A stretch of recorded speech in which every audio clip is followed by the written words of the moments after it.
here and that so many was interested to listen in. I also work for the World Childhood Foundation, and I'm the thematic lead for our work on alternative care. And I'm also the project lead for an initiative that we're implementing together with our friends at Erik's development partner. And with support from the Swedish Postkodlotteriet, we're under this initiative able to support development of options to residential care in Thailand and Cambodia, such as foster care and the transition of existing homes, but also more strategic support to care reform efforts. We're also providing practical support to existing donors to residential care or orphanages. I think we'll use different terms today, but orphanages, residential care, institutional care. But providing practical support to donors here in Sweden, and we also engage with global networks and initiatives to address the fact that a majority of these new types of homes or orphanages are run with funding from other countries.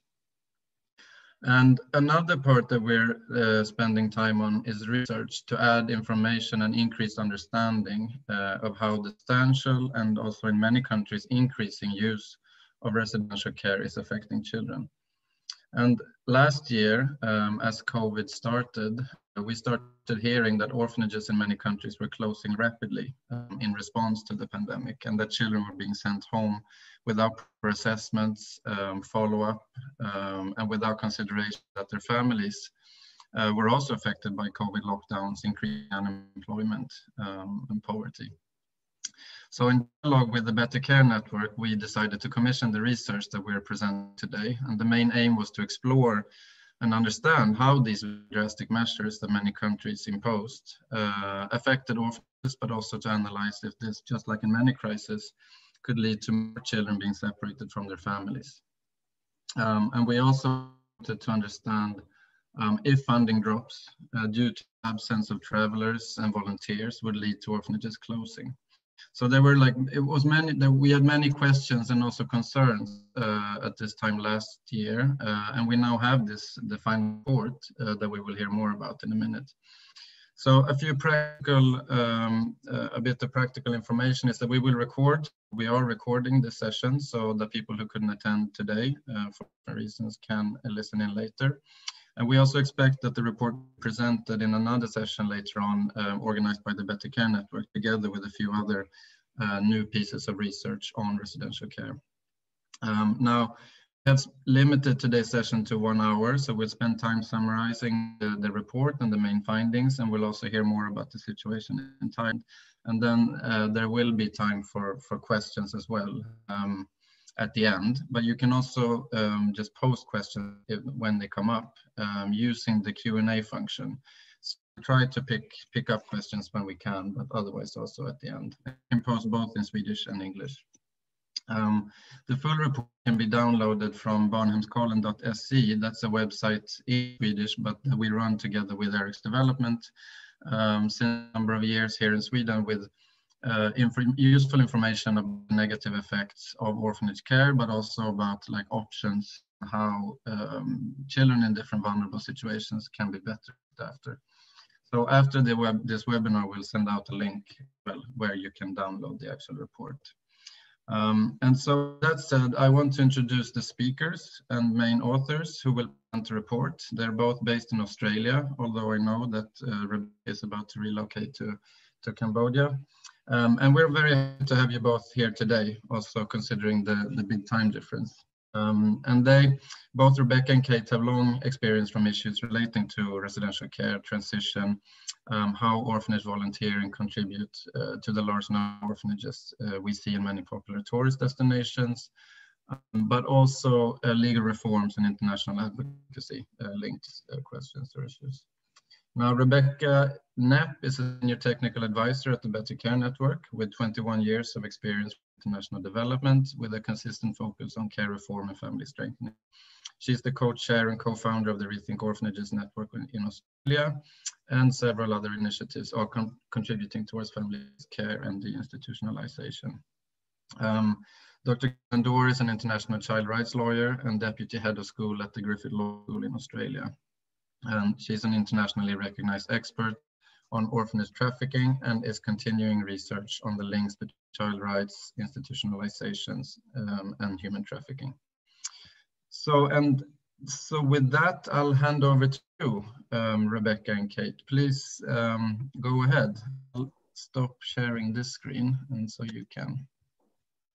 Thanks so much, Joel. And thanks everyone for attending. This is a really exciting launch of the report that we've been working on for the last few months, and we're just really happy to share findings with you. I'd like to just start by saying a huge thank you to World Childhood Foundation and Erik's Development for funding this really important research, and include in that, of course, Connected, who have assisted us greatly, and our local partners, Connected Myanmar, Keeping Families Together, One Sky Foundation, and This Cambodia, who really worked with us to be able to seek interview participants who are relevant and on the ground and who provide us with this really great contextual material for the research. I thought I would start, I'm presenting the first half tonight, and then I'll hand over to Rebecca, but I thought I'd start by just giving you a little bit of a brief rundown on what the study entailed and why we were really interested in looking at these issues. So we really wanted to look at the effect of COVID-19 on privately run and funded residential care institutions in a select number of countries. And the reason we were interested in doing that was because we were hearing these anecdotal reports come through of public health measures that governments were undertaking, directives that governments were giving, some related to residential care specifically, but others just related to the general population. And we were really interested to see how this was affecting privately run residential care centres. In particular, we were looking at what sort of impact did the public health measures have? What impact did stay-at-home orders have? What sort of impact did social distancing, curfews, travel restrictions? What was the impact of the closure of borders and schools and services and businesses? All of these things which we knew would be impacting children in care. So the countries we included in the study were split between countries where residential care institutions are located. So we looked at ICIs in Thailand, Myanmar, Kenya, Cambodia, and Nepal. And we also did some interviews with donor agencies located in Sweden and Australia to see how COVID-19 was affecting funding arrangements. So really, we wanted to know what effect did these restrictions have? What spaces have they potentially opened up for change? And where are directors and funders at right now? What have they learned from this? And what are their plans and reflections moving forward? So we started off with a small sample size. We conducted a qualitative study using semi-structured interviews. We looked at 21 different interviews across the 7 focus countries. And I just want to emphasize from the beginning that what we were looking at in this small section was not to come away with recommendations for a country level reform, for example.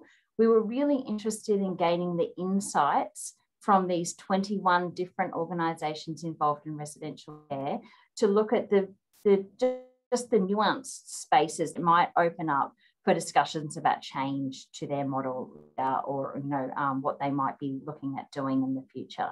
So when we get to the findings part, we haven't made huge recommendations about government level reform, but we have identified these transitional spaces that are quite exciting for local level stakeholder conversations. So I might just flick to the next slide, please, Rebecca. These are the participants we looked at, 21 participants, 7 countries, and they represented a total of 28 different institutions. The reason the institutions number, of course, is larger than the participants is because some of the participants were directors or funders of multiple RCIs. We split between donors, as I mentioned, and the directors. So the donors of the RCI were predominantly in Sweden and Australia, and then we had 16 directors that were predominantly in country.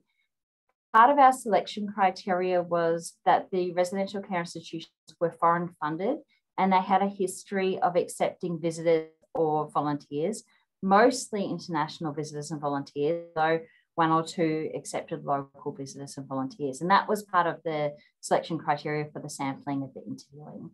And we had 12 that were foreign funded and 6 that were foreign run. in that sample size. So if we just move to the next slide. So one of the first questions we asked the people that we interviewed was, why are you involved in this RCI? Whether you're a director or you're a funding agency, why are you involved in residential care? And the responses were really quite fascinating. I think the most interesting response there is you can see that 7.5% of the interview participants lived faith as part of their motivation, not as the whole of their motivation, but something that contributed strongly to why they were involved in residential care. Only 5% of them said that they were responding to a faith calling. So that's quite a big difference. So it indicates that whilst faith may not be the largest motivation, it's certainly one of the motivations that's driving people to be involved. But the other significant factor was that we had 29% of participants who had previously been involved in some form of orphanage tourism in the past, and that had catalysed their involvement presently. So that was an interesting finding too, because we know anecdotally a lot of the time past volunteers and visitors and funding organisations who've been involved briefly in residential care will end up going back and back to their country perhaps and fundraising in a much more prolific manner and then sending those funds across. So it was interesting to see that come out in the results there. 19% or nearly a fifth of people said that they had commenced involvement because they had a personal experience of being in care, which is also a very, very interesting finding from this study. And the other one that I thought was perhaps quite interesting was that 9% had commenced involvement due to depictions in the media and even in movies, some interview participants said. So that was very interesting as a motivator. They hadn't actually been to the country to start with. These were Australian-based organisations, but they'd seen something in the media and they were moved to form an organisation and then travel to the country to formalise setting up a residential care institution. So that was just a very interesting chance for us to ask why people are still involved in residential care. I think sometimes when we're in this space where we've been looking quite a lot at some of the detriments that residential care can cause, and we're focused very much on transition away, it's really interesting to examine the motivations for why people are still involved. Have the next slide, please. So what the study actually concentrated on, and moving away from who the people were and why they were involved, is what were the impacts of COVID on how the residential care institutions were functioning. And we looked at a broad array of factors here. So we looked at how the children were being cared for, what the impact was on their education, what was happening with their caregivers, what was happening with funding, what sort of adaptations were they undergoing. And one of the key ones that we looked at was how has the impact of border closures and stay-at-home orders, how has that impact on orphanage tourism or orphanage volunteering? And so I'll just address that quickly. We asked them initially about what they did before COVID. So I'll just have the next slide. What they did before COVID. So 95% of our interview participants and organisations were facilitating orphanage tourism. And when I say orphanage tourism, I'm really referring to people who are visiting orphanages or volunteering in orphanages. So it's quite a broad umbrella term that I'm using there. So 95% of the organisations were involved in that. The majority of them were facilitating international visitors and volunteers. Only 5% of them were did not accept international volunteers, but only accepted local volunteer visitors. And that was just one institution. Interestingly, 45% of them said that orphanage tourism was integral to their fundraising, except not in relation to direct donation. So we'll address that a little bit further on. But the graph that you can see there is quite revealing. That graph shows what the benefits of visiting and volunteering were according to the interview participants, and it's them in order. So the highest, the best benefit at 24% was in-kind donations. So that was what was most front of mind for our interview participants, was that pre-COVID, they relied heavily on volunteers and visitors to bring in-kind donations, followed by the financial donations, followed by long-term fundraising. So you have just over 50% there that's quite relevant to their funding model. If I can just the next slide. The next set of questions we asked them was, what happened with COVID? What was the impact of the cessation of orphanage tourism? Because as we know, many borders closed and there were lockdown orders in place. So 52.5% of them reported that they lost income due to the cessation of the volunteering. We also asked them, what was the biggest impact that you had in terms of what the volunteers did? So 80% of them, of the interview participants, had said that volunteers were involved in running activities for the children, and that was the main thing that they did. But only 5% of them thought that that was beneficial to the organisation and to the children. And only 19% of them noted that the cessation of volunteering or the lack of volunteers altogether had any impact on the children's activities at all. So there's quite a disparity in those results. 25% have said that volunteers were involved in the care pre-COVID, and no one listed that as a benefit though. And no one noted that the cessation of volunteering had any impact on caregiving. And that is a fascinating finding, because when you look at the advertisements and websites that are advertising orphanage volunteering, predominantly they focus on caregiving for children. Like, we need caregivers for children. And so to have that result is really fascinating. The other interesting thing was, and I've listed a few things there, so please have a look at them, but that 19% of the participants noted the positive impacts due to the cessation of volunteering on the children themselves. So they said it's actually positive that we don't have volunteers coming and going. The children are more settled and more attached to their caregivers. Yet all of the organisations still indicated that they would return to orphanage tourism once they were allowed to do so. So there's another interesting dynamic that's playing out there. Would you like to move to the next slide and pick up the discussion? Okay, thanks, Kate. So moving on to look at the impacts on the number of children in care, we want to understand whether any of the COVID-related factors were causing any fluctuation or relating to a fluctuation. And what participant responses showed us is that the institution's experiences were very varied, but government directives, both those that were public health related and those that were pre-existing and were about deinstitutionalisation directives, had the strongest impact on children's movement. So this included directives for children to return to their families and travel restrictions that also prevented otherwise planned visits or reintegration. So we found that 67.2% of respondents said that the number of children in care had decreased from the onset of the pandemic. 19% said that their numbers were static, and 4% indicated that their numbers had actually increased. But 19 participants also stated that COVID had disrupted their plans to admit new children, so to increase the number of children in their care.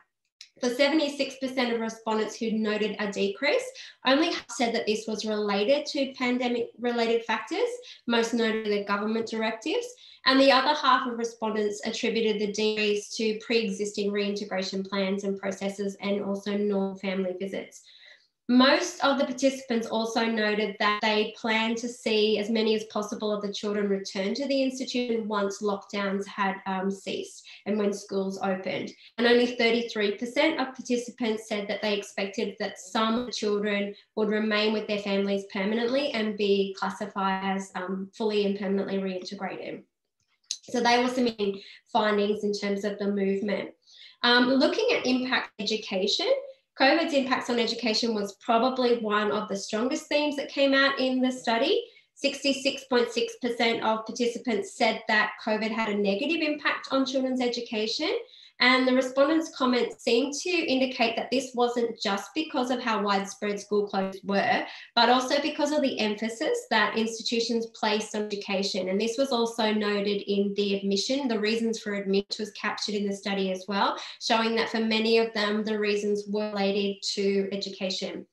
95 of participants did schools had closed for the children in their care, and half of those said children had transitioned to online learning. But 60% of those said that online learning was not available for all children, and most typically, all children's education was prioritised above younger children's.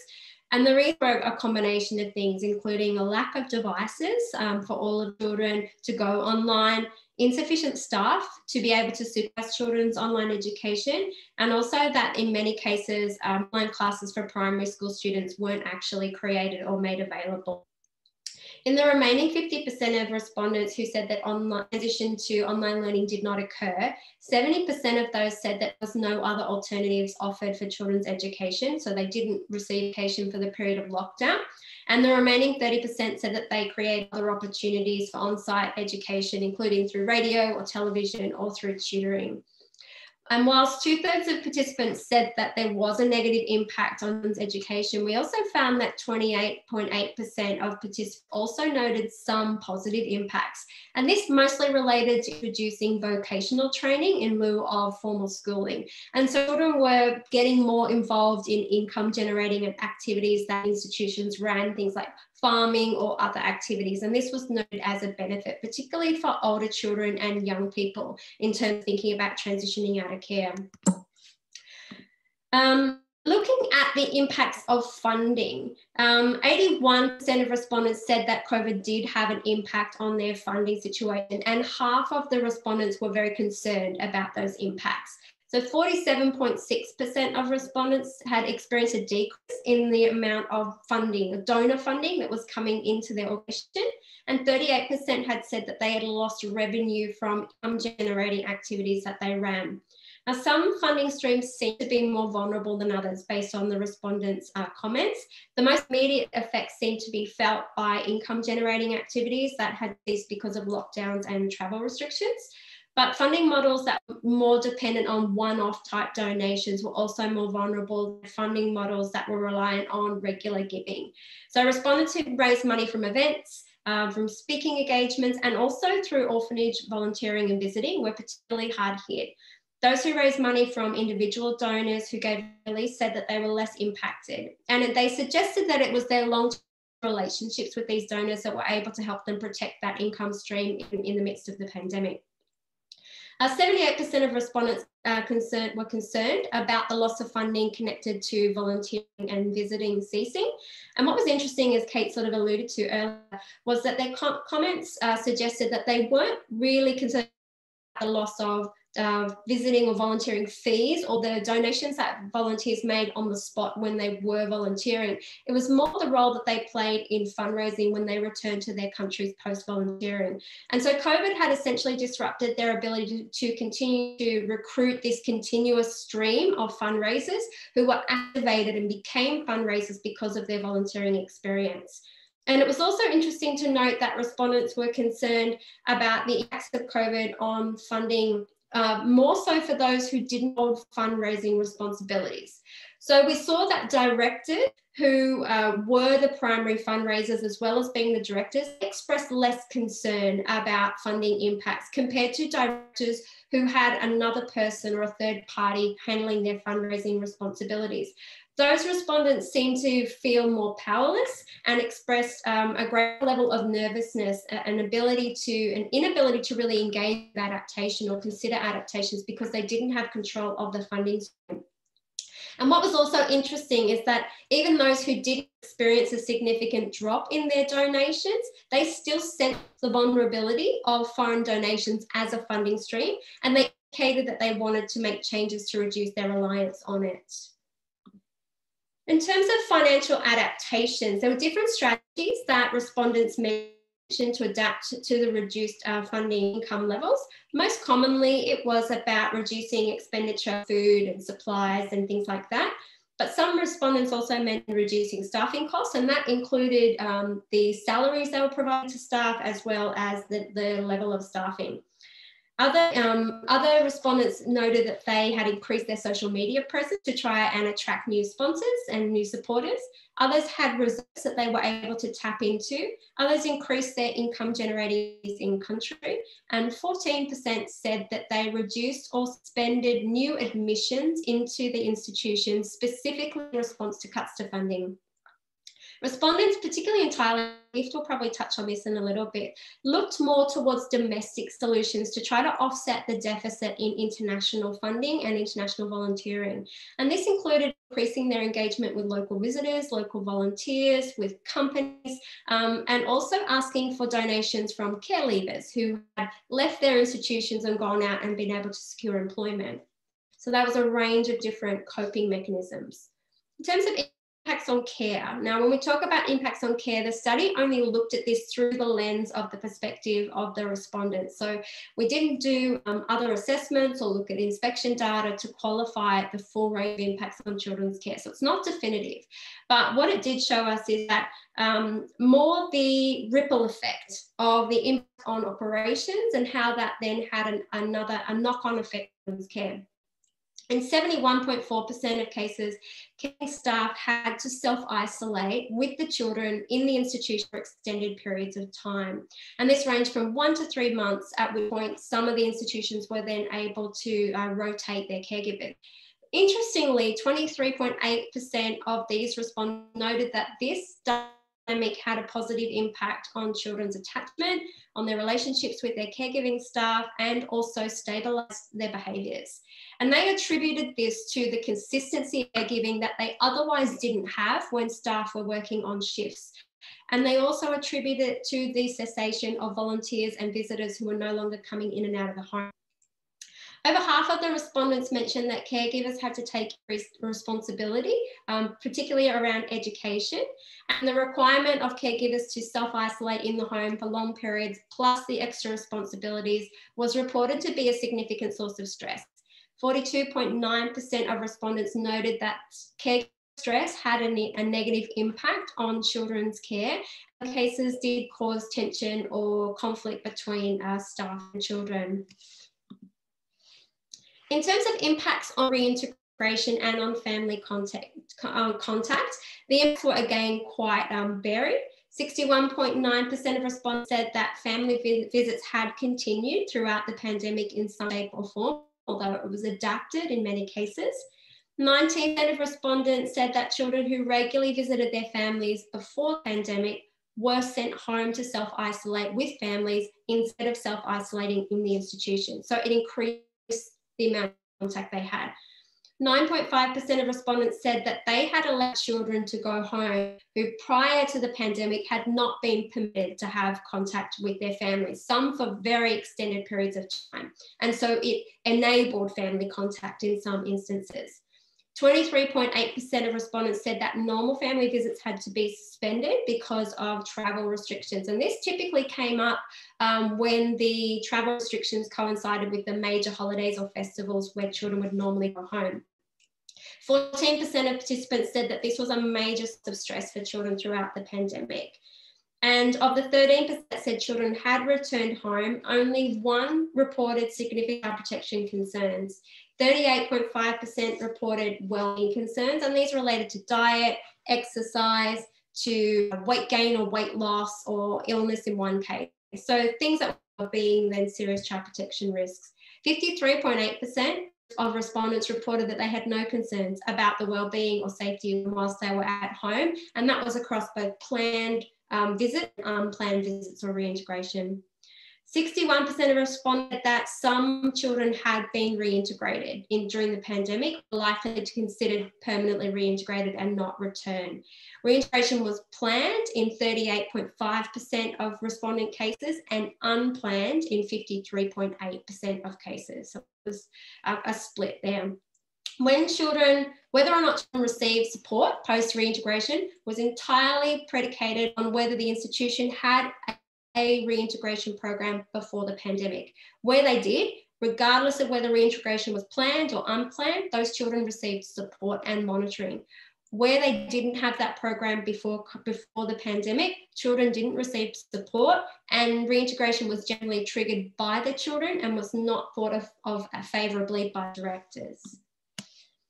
In terms of reflections and plans for the future, 90.5% of respondents indicated that COVID had caused them to reflect. It had catalysed reflection and caused them to consider changes to aspects of their model or their operations. 52.4% were considering changes to services and programs.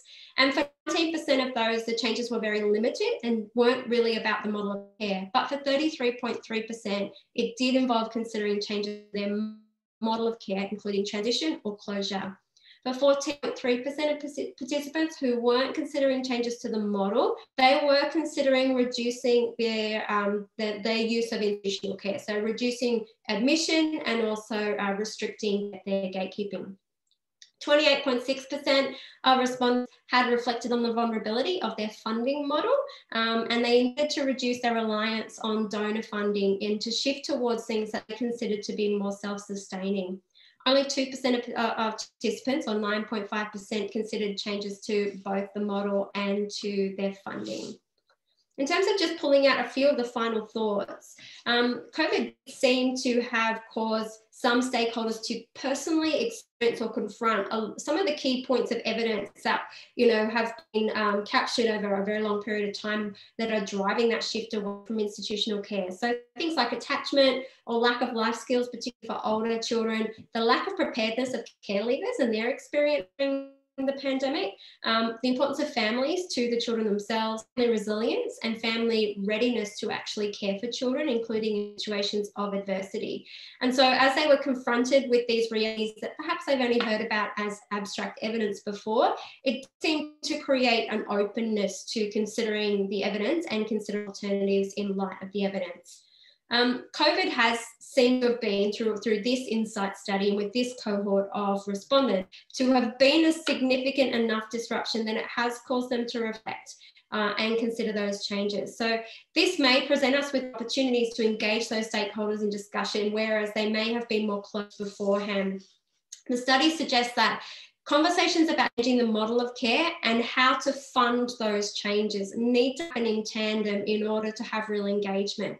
What really stood out to us in the study was that stakeholders were only willing to and really only had capacity to consider or conceptualize changes that they felt like they had enough control over the funding stream to actually implement. So it wasn't, they didn't engage hypothetically in a conversation around something that they didn't feel like they could actually implement. So we really saw through the study that we really need to connect those pieces and have that conversation in tandem. The insights from this study also highlighted the importance of the external government-led gatekeeping mechanisms to catalyse safe and supported reintegration. And it says that when those placement decisions are left in the hands of service providers to determine, their biases, their pre-existing biases or notions about families or family-based care or the suitability of families are very difficult for them to overcome in order for them to make objective decisions about children's placement. So it really did highlight how important those government mechanisms are. So again, these are just some of the insights. There's a lot more in the report. It's, as Kate said, a very small and limited study, so it's not definitive, but it perhaps does point to things that we can explore further, that we could test in terms of where the openness is to advocacy and engagement to further conversations, particularly as transition might actually lie. So I'm going to stop it there and hand it back to you, Joel. All right. Well, thank you so much for that really interesting and fact-heavy presentation. There's so much interesting stuff in the report, but we'll continue to unpack some of these things that you mentioned over the coming half hour as well. We'll move on to Gift in a while, but there was one question that already came in, so I think I'll take that right now. And it goes like, in the report, it's clear that there are openings for change from the directors to move towards a more family-based care. From these cases presented, do you see signs of actual change in the coming years?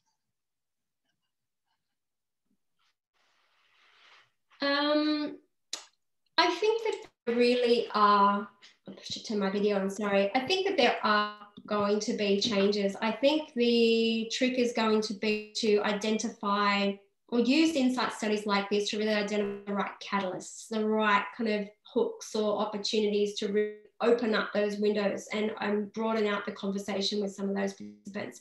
I think some of those changes right now are being considered from a very pragmatic position. And it's our opportunity to sort of jump on that pragmatism around, okay, funding is changing, or, you know, some of those streams are vulnerable.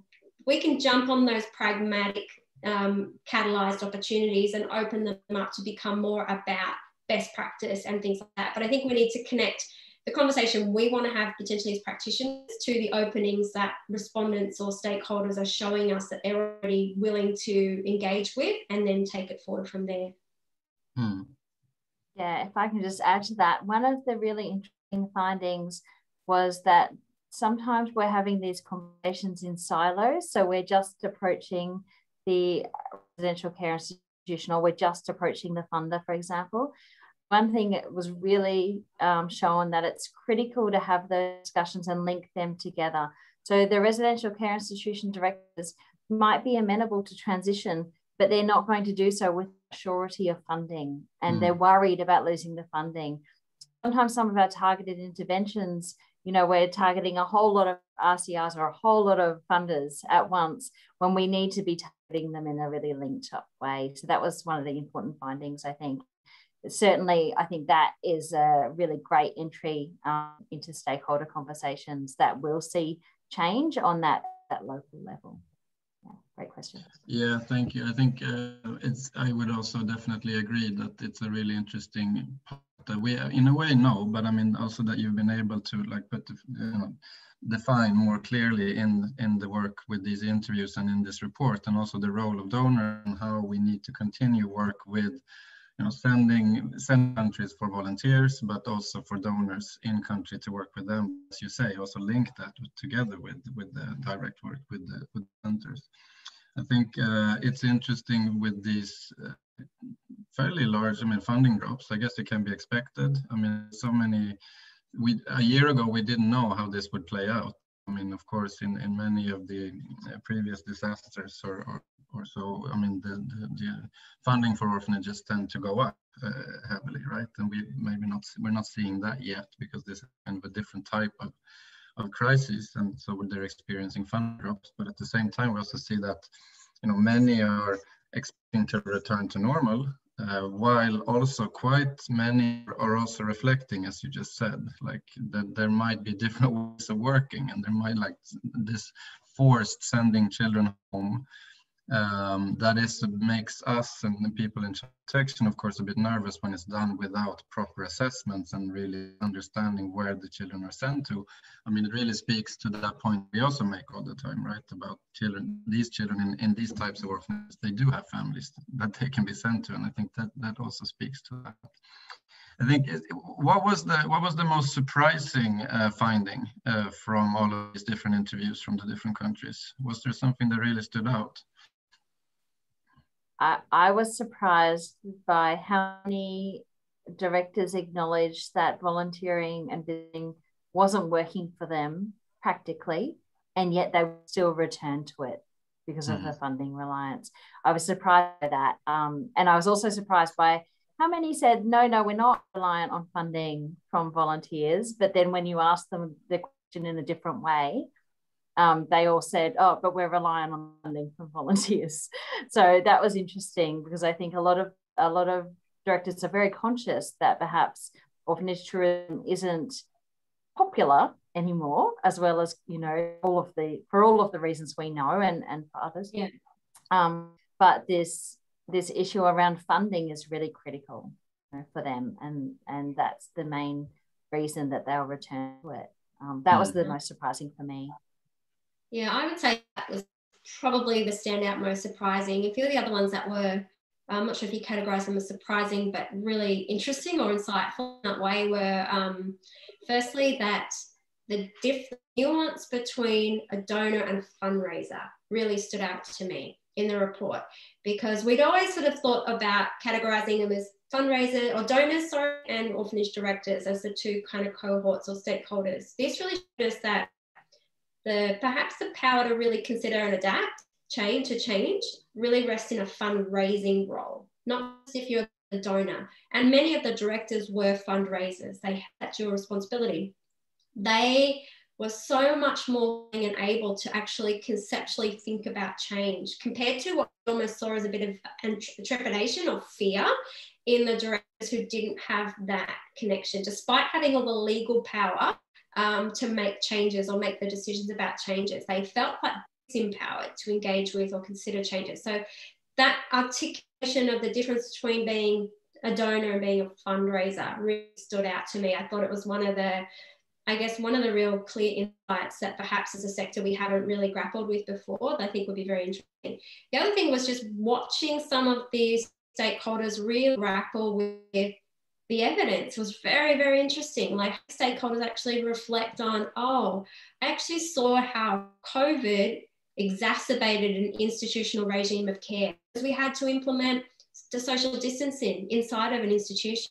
We saw how our attempts to try to create family-like environments were eroded. And so therefore we realized it's fabricated. We can't have real family. We can only have family-like, and family-like is highly vulnerable to being changed or eroded, whereas families can't be eroded because it's organic to them. And seeing respondents actually grapple with that and be able to almost articulate that was so insightful, and I thought was really, really interesting. I think, yeah, we'll the Gift come in now, but I think it's also interesting with since there was interview for different countries as well with different types of restrictions and lockdowns and so on. I think it would be interesting if we have time at the end for you just to reflect on if there were any differences there that were visible. All right, but we'll move on to hear also from Gift Kanthamanee from Thailand, who will talk more about the situation there and share some reflections from the interviews for the report there, because Gift was responsible for the interview, the research part from Thailand. And Gift is a lecturer at the Mahidol University in Bangkok and completed her PhD last year, right? Or is it 2 years ago? No, last year, at the Religion and Development Program. And her research interests include faith-based organizations, faith and development, and alternative care. And you're currently conducting a few research projects on children without parental care, and you're also really central and involved in drafting policy suggestions on alternative care for the Thai government. So we're really happy to have you here as well, and I'll hand over to you for some more information about the in the Thailand situation. Thank you for having me.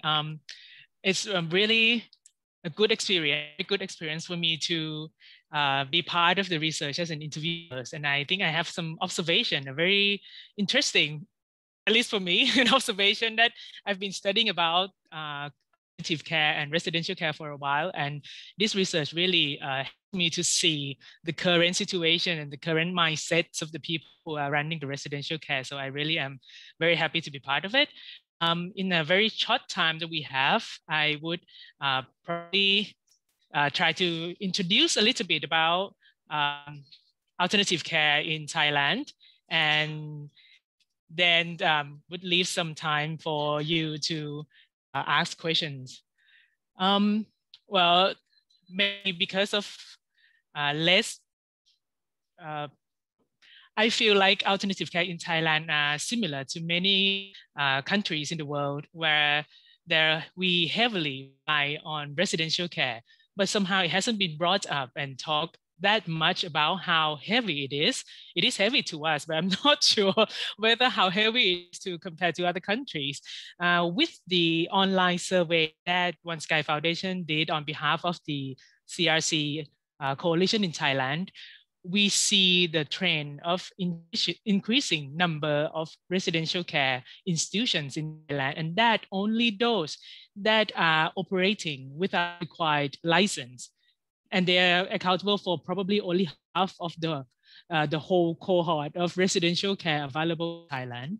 And in 2016, we see hotspots of these care institutions. especially in the northern Thailand, in the western side of Thailand, in Bangkok and other areas, which align very well with the tourism tourist destinations in Thailand.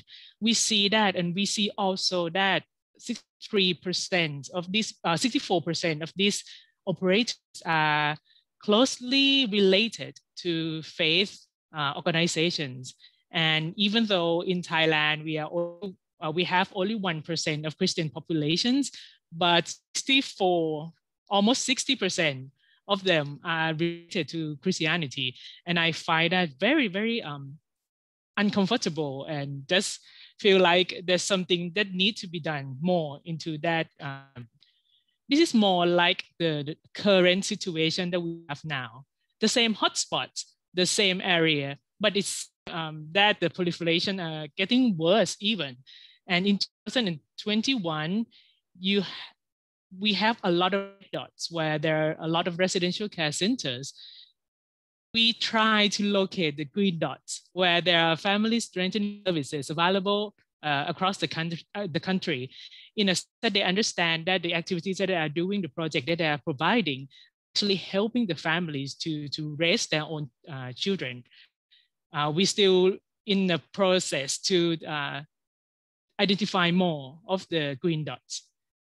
The yellow dots would be the government units where family children can be helped, but well, that's another question. We discuss that later.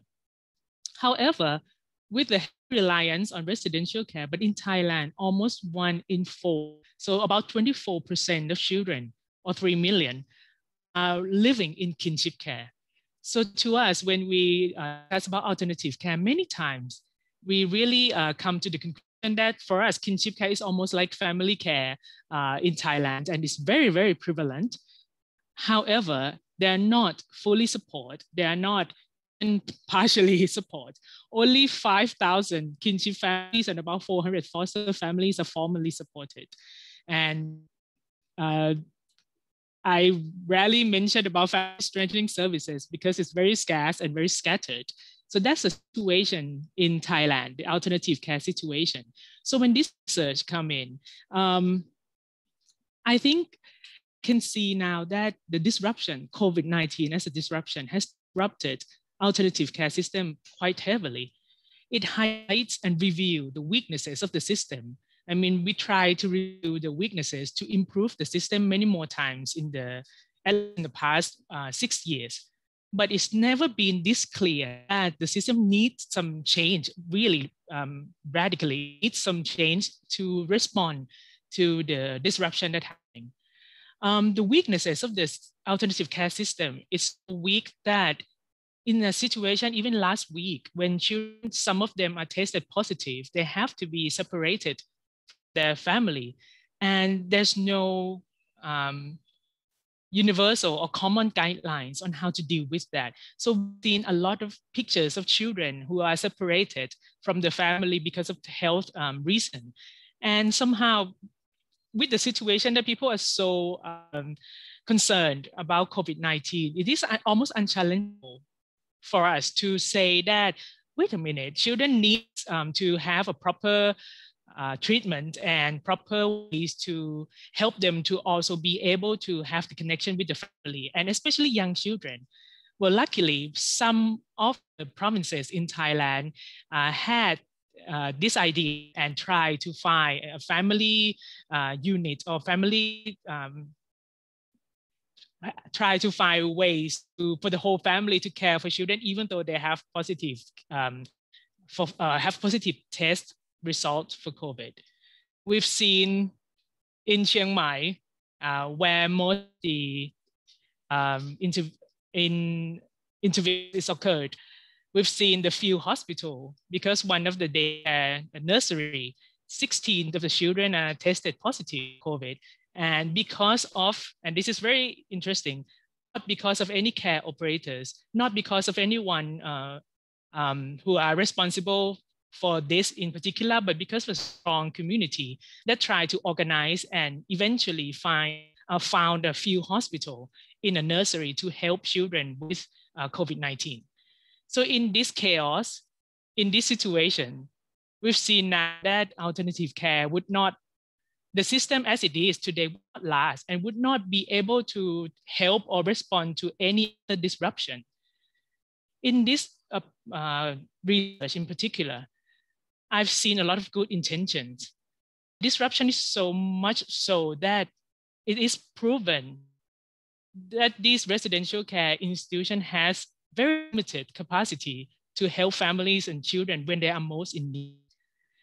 The observation is that once the COVID-19 happened, instead of looking for the sole reason why we are doing this work, which is the best interest of children, instead of looking at that, people are looking more inwardly in at least two levels.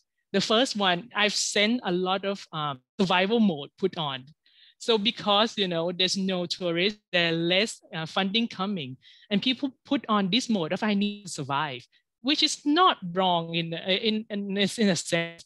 But in that survival mode, they also put a lot of emphasis on caring only for children in the center, in the residential care center. Of course, they try hard to have all the tools and equipment to make sure that everyone is safe from COVID-19. But that inward looking is not what we are looking for in this COVID-19 disruption. In one of the research that we did in Sangkhaburi in Thailand, we found that in the same area, the average monthly household income is about $148. The average monthly expense per one child alone in residential care was the same. So to looking inward and use and spend the money that's supposed to care for a lot more children in the time of great need, when they're looking inward, those money are only reserved and spent to try to save a very few number of children only in care, in residential care alone. And as Rebecca and Kate mentioned, another level looking inward is the looking for domestic funding sources. But it's not because of trying to help children. When they're put on the survival mode, the domestic funding sources are sought because they want to survive. And they, again, I want to highlight, I've seen a lot of good intentions. Some of them have very genuine good intentions. But I just want to make sure when they looking for the concept ties, help ties, it's not out of the intention to look outward and see that the whole community and a lot of vulnerable families are really in great need and we need some family strengthening and a lot of measures to help them, especially in time of this economic downturn. So to look for domestic funding sources is very dangerous because in this situation in Thailand, they try to transition from the foreign founders, foreign fundraiser, foreign operators to Thais. So with the capacity of maybe the English skill, maybe the capacity to connect with churches, with the existing funders are limited. So they now see that for the survival, they need to go for other options. And the only options available at the moment is something that's happening within Thailand. So that's why people are speaking a lot more about seeking domestic fundings. I personally did not see that it would help in at least these 3 years, but we also see trends that younger generation in Thailand would contribute or donate for a cause that they believe in more systematic and sustainable way. So I hope that this disruption, even though cause a lot of problems, it would provide opportunities. At least now, more than ever, we are justified to question the intention of the operators and ask them really, who are you serving? And really what's the purpose of your establishment or your center where you are? For the children, just a limited amount of number of children that you are accepting into your care or the community. So I really find that a great opportunity, which I've never had before in the 5 years. And we, as the research, we now would target with the advocacy message, particularly the fundraisers, to say to that there is an alternative, and with the same amount of money, you can actually expand the group of beneficiaries. And also it's time also for us to perhaps have to do the public awareness raising, especially on the concept of spirit making, so that we do not jump into the same mistake of domestic orphanage tourism. Because in Thailand, with Buddhist, predominantly Buddhist country, we still have a strong sense of going to orphanage and give them meals as a merit making. So I think these two are the main opportunities that I received from this research. So thank you very much for the opportunity. Thank you.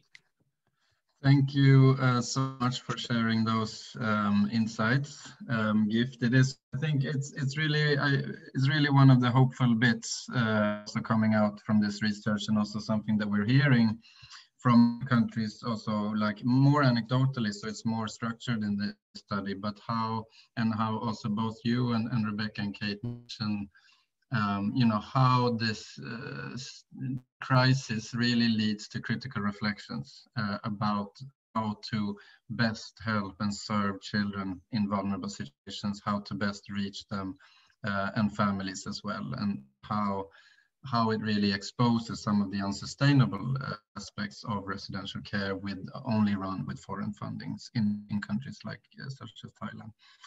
So I think as always, there's so much more to say. I think it would have, maybe Rebecca, you can just say something extremely quickly about key recommendations for donors, people in donor countries, but also any other, just like 1 minute, sorry. Sure, I'll start and then Kate, you can jump in. The one I might add to the table, apart from the things we've already discussed, would be, I think the report makes it very clear the difference between how volunteerism in institutions is presented, the instrumental use of it, how it's presented versus what's actual. And for those who are involved in sending volunteers to institutions overseas, being able to show them that the difference between the narrative they've been presented to engage them versus what the institutions really use volunteering for and what it's really about, and the fact that they were able to recognise that it was both harmful, we're going to continue it at the same time, might be a really good leverage point to take that discussion to volunteer sending organisations, of which many times donors do as well, and help them come to terms with it. Because often they say, oh, but we can't pull out because if we do, there's not enough care for the children. It'll have a bad impact on the children, about the children. This helps to settle that concern and really put it in the context it needs to be discussed in, which is it is funding driven and it is about funding, it is not about children's care. So I think that's one really key insight and recommendation for those who are engaging with the volunteer organisations and funders to explore further. So that's a great grassroots insight. I'll come top down. One of the key findings also was that government involvement was really critical and integral in reintegration, and where governments were involved in making directives to send children home, that reintegration was taking place and more likely to be maintained. So that was a really interesting finding as well. And I think that is more at government level where we can encourage some of those advocacy level efforts at governments to say, this is critical that you be involved in this facet of transition. Thanks. All right, thank you so much. Well, we'll send out a link so you can access the full report as well after today. And thank you so much for participating, Rebecca, Kate, and Gift, and for sharing your insights from the work. We've been happy with all of this, and also we'll keep with the findings. And I'll hand over to you, Britta, for some just really quick final remarks. So huge thank you for Rebecca, Kate, and Gift for a super interesting presentation, and so important and insightful report with a lot of numbers and insights. And the one thing I want to add is that to remind us all that there are actually real lives behind all these numbers. And you write a report about children who were sent home without any preparation to families, to be isolated in families that they haven't met for many years. And you write about children being isolated in institutions where they are not allowed to, where they have to have, you know, physical distancing within their own home, They're not allowed to hug the caregivers. I think that's something we should remember, that this is what it is about, and this is something we can change, and we are working on changing together, all of us. So thank you so much.